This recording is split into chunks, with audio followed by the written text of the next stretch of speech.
Compartimos a esta hora una información de último minuto, ocurrió hace minutos atrás y tiene que ver con el Parlamento Europeo, que ha reconocido a través de una resolución a Edmundo González Urrutia como presidente electo de Venezuela. Vamos a compartir los detalles de cómo fue este proceso de votación. El Parlamento, vamos a compartir con ustedes lo que fue este proceso de votación. Pasamos a la resolución en su conjunto, votación nominal, se abre la votación.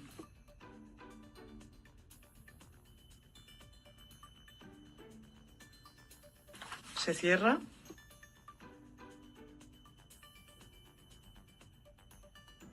Aprobada.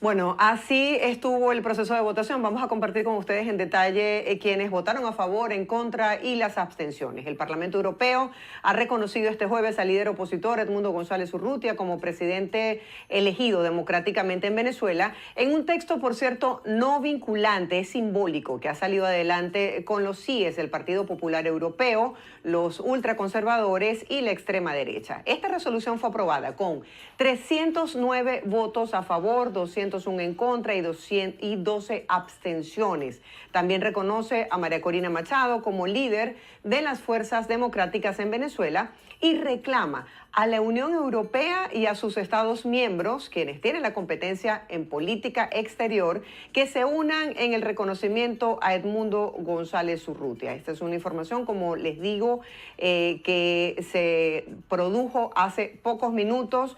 Y vamos a compartir con ustedes lo que dicen otros medios en España, como es el caso de este medio que señala que el Parlamento aprobó el reconocimiento de Edmundo González como presidente legítimo de Venezuela. Vamos a ver. El Parlamento ha aprobado este reconocimiento como presidente elegido democráticamente, legítimamente en Venezuela.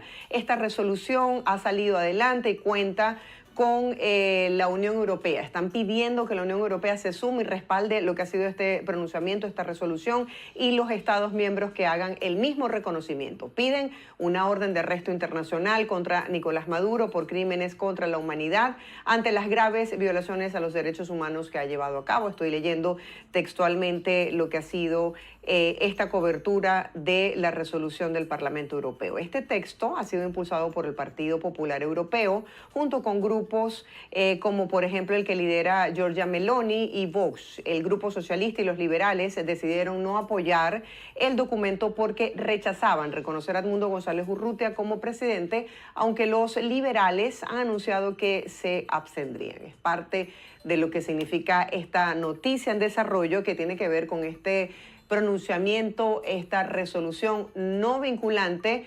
que reconoce a Edmundo González Urrutia como presidente electo de Venezuela. ¿Lo reconocerá el jefe del gobierno español, Pedro Sánchez? Pues veremos qué pasa. Estamos listos para compartir otras noticias de interés. El presidente de la Asamblea Nacional, Jorge Rodríguez, mostró una carta firmada por Edmundo González Urrutia en la que habría respaldado la decisión del Tribunal Supremo de Justicia que valida los resultados de la elección presidencial del pasado 28 de julio. Escuchamos lo que dijo. El Consejo Nacional Electoral, según palabras del señor González Urrutia, emitió los resultados de las elecciones presidenciales del pasado 28 de julio del año 2024. Esto lo digo con énfasis porque muchos medios noticiosos, gobiernos extranjeros, enemigos de la revolución libre, soberana e independiente de Venezuela, insisten en la especie de que el Consejo Nacional Electoral no ha emitido resultado alguno. El mismo señor González Urrutia reconoce que el Consejo Nacional Electoral emitió un resultado la noche del 28 de julio. Siempre he estado y seguiré dispuesto a reconocer y acatar las decisiones adoptadas por los órganos de justicia en el marco de la Constitución, incluyendo, esto está en cursiva, incluyendo la precitada sentencia de la Sala Electoral, repito, incluyendo la precitada sentencia de la Sala Electoral, que aunque no la comparto, pero aquí viene lo más importante. La acato, repito, la acato, como debe ocurrir a cualquier ciudadano o ciudadana de la República Bolivariana de Venezuela. ¿A qué sentencia se refiere? A la sentencia de la Sala Electoral del Tribunal Supremo de Justicia que ratificó el resultado después de hacer una auditoría técnica exhaustiva, ratificó el resultado emanado del Consejo Nacional Electoral. Ya. El presidente de la Asamblea Nacional, Jorge Rodríguez, explicó que representantes de Nicolás Maduro fueron contactados por interlocutores de Edmundo González Urrutia para establecer comunicaciones, justo cuando la justicia venezolana había librado una orden de captura contra el abanderado de la Plataforma Unitaria Democrática.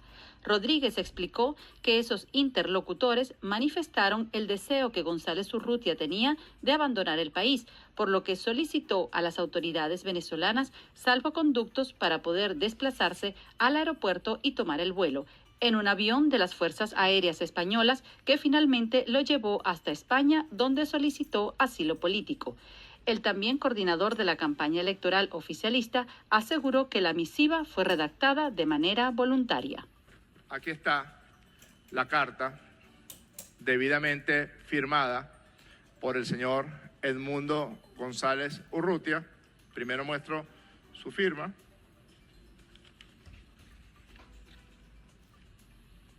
Edmundo González Urrutia, cédula de identidad 2.029.003 y mi firma como recibido, más la firma de un testigo presencial que estuvo en el acto de la firma de esta carta. Pueden ver ustedes también que la primera página tiene la media firma del señor González Urrutia y la media firma de Jorge Rodríguez Gómez. Esta es la carta original que el señor González Urrutia me envía. Por su parte, Edmundo González Urrutia denunció que fue coaccionado para firmar esta carta presentada por Jorge Rodríguez y relató su versión de cómo fueron los hechos. Vamos a profundizar en lo que dijo. Estando en la residencia del embajador de España, el presidente de la Asamblea Nacional, Jorge Rodríguez, y la vicepresidenta de la República, Delcy Rodríguez, se presentaron con un documento que tendría que refrendar para permitir mi salida del país. En otras palabras, o firmaba o me atenía a las consecuencias. Hubo horas muy tensas de coacción, chantaje y presiones.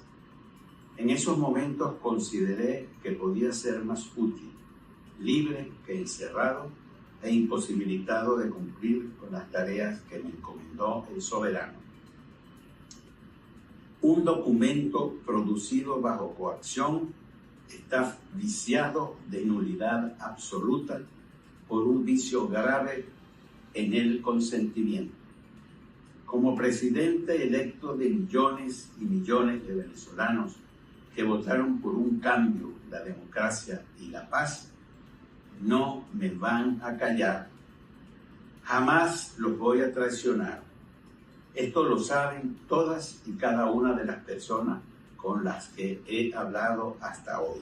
Edmundo González resaltó el trabajo de la comunidad internacional en torno a Venezuela, alegando que han respaldado a los ciudadanos del país suramericano. Finalmente exhortó al oficialismo a divulgar las actas. Lo que deberían estar divulgando son las actas de escrutinio. La verdad es lo que es y está en las actas que ustedes pretenden ocultar. No van a callar un país que ya habló. Millones de venezolanos tienen la voluntad de cambio y yo voy a cumplir con ese mandato. A juicio de González Urrutia, la intención con estas acciones de la administración de Nicolás Maduro es que los venezolanos pierdan la esperanza, con lo que a su juicio son chantajes y manipulaciones. Y en más información, el exgobernador del estado Táchira, César Pérez Vivas, acudió este miércoles a la sede del Tribunal Supremo de Justicia para solicitar la nulidad de la sentencia de la Sala Electoral que ratificó como ganador de la elección presidencial en Venezuela a Nicolás Maduro. Les presentamos los detalles. Por inconstitucional fue solicitada esta nulidad ante la Sala Constitucional del Tribunal Supremo de Justicia, pero además también introdujeron un amparo cautelar para que se suspenda el acto de proclamación del candidato oficialista Nicolás Maduro. Los abogados que acompañaron al dirigente social cristiano dieron su opinión jurídica de por qué este es el camino del reclamo legítimo y por qué se ha querido criminalizar las actas de escrutinio. Para el día 31 de julio, cuando el ciudadano Nicolás Maduro, en su condición de candidato, no de jefe de Estado, formalizó este recurso, que no fue tal, tendría que haber indicado cuál era el agravio, o sea, en qué consistía la lesión que le había causado algún acto, actuación o omisión del Consejo Nacional Electoral. Eso no se señaló, sino que lo que públicamente se difundió, incluso por el mismo ciudadano presidente de la República en 2 ocasiones distintas, era que en principio había intentado un amparo constitucional y luego un recurso contencioso electoral de verificación que no existe en nuestro ordenamiento jurídico. La Sala Electoral posteriormente, a través de un interprocesal, invadió y obstaculizó funciones que son del Consejo Nacional Electoral. Hay una usurpación del poder que correspondería de la competencia en realidad al CNE por la Sala Electoral, que tristemente no ha hecho justicia. Han tratado de criminalizar las actas y resulta que las actas son un documento público, siempre lo fueron. Tienes completa razón, además criminalizarla, tener las actas es un derecho de cualquiera que haya estado involucrado en el proceso electoral. Lo que tiene el gobierno es la incapacidad, lo que tiene el TSJ y lo que tiene el CNE es la incapacidad de mostrar actas que si las mostraran, Maduro se evidenciaría perdedor. A juicio de los abogados, tal y como está establecido en la ley, la Sala Constitucional debería decidir cuanto antes el amparo cautelar y admitir esta demanda para luego emitir una sentencia sobre el fondo del asunto. Por cierto, en minutos tendremos aquí en Buenos Días a César Pérez Vivas para conocer las expectativas que tienen con esta solicitud. Y en más información, la ONG Foro Penal indicó que hubo nuevas excarcelaciones de presos políticos en Venezuela en esta última semana, pese a continuar detenidos más de 1.800 ciudadanos por participar en estas protestas. Veamos el reporte. Del total de 1.834 presos políticos, 1.692 detenciones ya verificadas se produjeron después del 29 de julio de este año hasta el 16 de septiembre. Así lo informó la organización no gubernamental Foro Penal, quien detalló que hubo 32 nuevas encarcelaciones y 6 excarcelaciones desde la semana pasada. Los detenidos son 1.608 hombres, 226 mujeres, entre los que se cuentan 1.677 civiles y 157 militares. Además, destacan que hay todavía 60 menores entre 14 y 17 años que continúan detenidos. La ONG recordó que se trata de la mayor ola de detenciones en Venezuela conocida en el siglo XXI y reiteró las vulneraciones al debido proceso de los detenidos. Desde 2014, el Foro Penal ha registrado 17.609 detenciones políticas, además de 9.000 personas que siguen sujetas arbitrariamente a medidas restrictivas de su libertad. En otras noticias, el fiscal general de Venezuela, Tarek William Saab, anunció que el Ministerio Público de ese país abrirá una investigación contra el presidente argentino, Javier Milei, y también miembros de su gabinete. Veamos por qué. Este Ministerio Público de la República Bolivariana de Venezuela anuncia la asignación de 2 fiscales especializados en la materia, quienes adelantan las diligencias pertinentes del caso y se encuentran tramitando la orden de aprehensión contra los siguientes ciudadanos en base a lo anteriormente dicho. 1. Javier Milei, presidente de la República Argentina.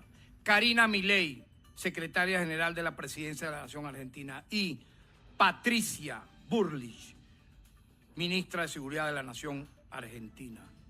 Una burla para la justicia argentina.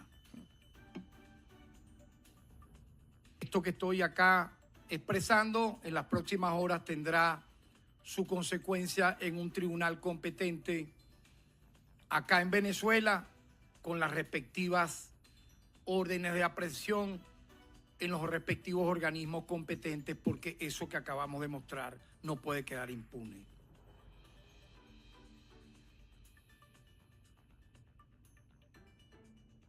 Familiares de adolescentes detenidos en las protestas postelectorales han organizado protestas para denunciar las vulneraciones a los derechos humanos de los detenidos y también para recolectar recursos. Escuchemos.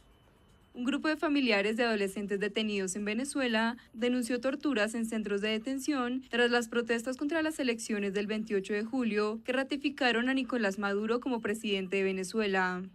Dionesis García, hermana de un joven de 17 años, afirmó que su hermano fue capturado sin orden y sometido a maltratos para que grabara un video incriminatorio.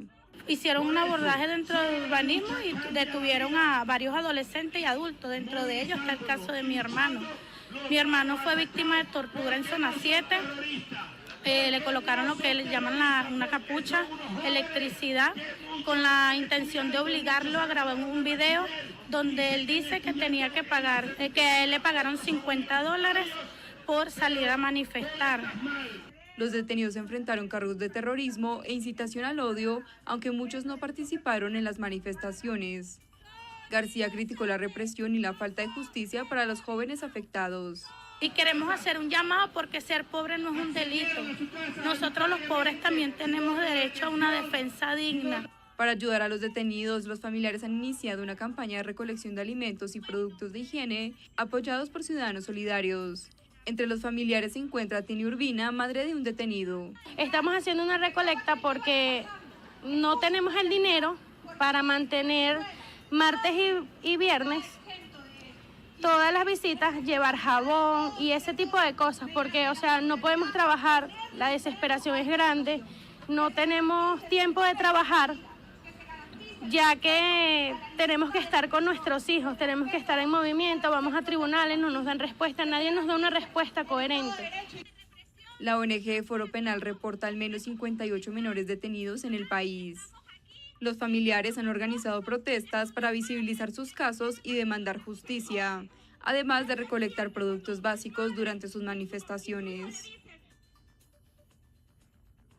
Autoridades y estudiantes de la Universidad Central de Venezuela exigieron condiciones dignas para el reinicio a clases, pero también pidieron la liberación de los presos políticos pertenecientes a esta casa de estudios. Les compartimos cuáles son sus exigencias. La secretaria general de la Universidad Central de Venezuela, Corina Aristimuño, denunció que la institución inicia un nuevo año escolar con condiciones precarias debido al déficit presupuestario que afecta a la educación venezolana. Las universidades nacionales no llegan a recibir el 10% del total del presupuesto exigido. Es público y notorio las demandas que hemos hecho los profesores universitarios a través de los diferentes gremios, que el sueldo de un profesor universitario de alto escalafón, como es mi caso, no llega a $15. ¿Sí? Entonces, si la canasta alimentaria sobrepasa los 500, creo que no tengo mucho que agregar al respecto. Desde que iniciamos la gestión, nuestros trabajadores solo pueden venir 2 días a la semana. Y nosotros como gerentes intentar gestionar en esos días cómo funciona una estructura. Entonces, qué bueno que el país sepa que nosotros queremos, por supuesto, que la universidad funcione y queremos una atención al público de primera, como es el caso de la Secretaría, que brinda mucha atención al público. Los profesores no tenemos seguridad social, los estudiantes no tienen cómo pagar un transporte. Por su parte, el presidente de la Federación de Centros Universitarios, Jesús Mendoza, exigió la liberación de los 7 ucevistas detenidos en las protestas postelectorales y señaló que es indispensable que haya un cambio en la política educativa. Reiniciamos actividades con 7 ucevistas detenidos, 6 estudiantes de la Universidad Central de Venezuela y un profesor. Estas personas que tienen más de 45 días detenidas, se les ha impuesto una defensa pública, no se les ha permitido la defensa privada, nada más han podido tener una visita en estos más de 45 días, una sola visita, y claramente entre el rector de la Universidad Central de Venezuela y mi persona hemos estado en constantes reuniones con los familiares de los ucevistas detenidos. europeos han manifestado preocupación porque solo lo han podido visitar una sola vez en estos 45 días. Se les ha impuesto la defensa pública y no han podido tener defensa privada, y la exigencia clara es la libertad de estos 7 compañeros usevistas que están detenidos por un conflicto político que hoy estamos viviendo en Venezuela. Un conflicto político que requiere un diálogo, un conflicto político que requiere el reconocimiento de una de las partes, un conflicto político que requiere el cumplimiento de la ley y de la Constitución, porque es ahí donde están las claves para solucionar el conflicto que hoy estamos viviendo en Venezuela. Según la Asociación de Profesores de la Universidad Central de Venezuela, suman ya 917 días sin aumento salarial para el personal docente, administrativo y obrero de esta casa de estudios. A esto se suma una deserción estudiantil que ya ronda el 45% para este nuevo año escolar.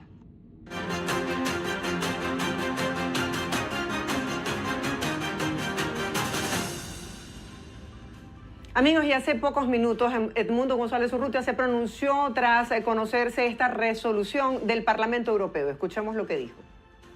Agradezco a los representantes del Parlamento Europeo por la discusión que han decidido dar en esta Cámara sobre la grave situación que atraviesa Venezuela.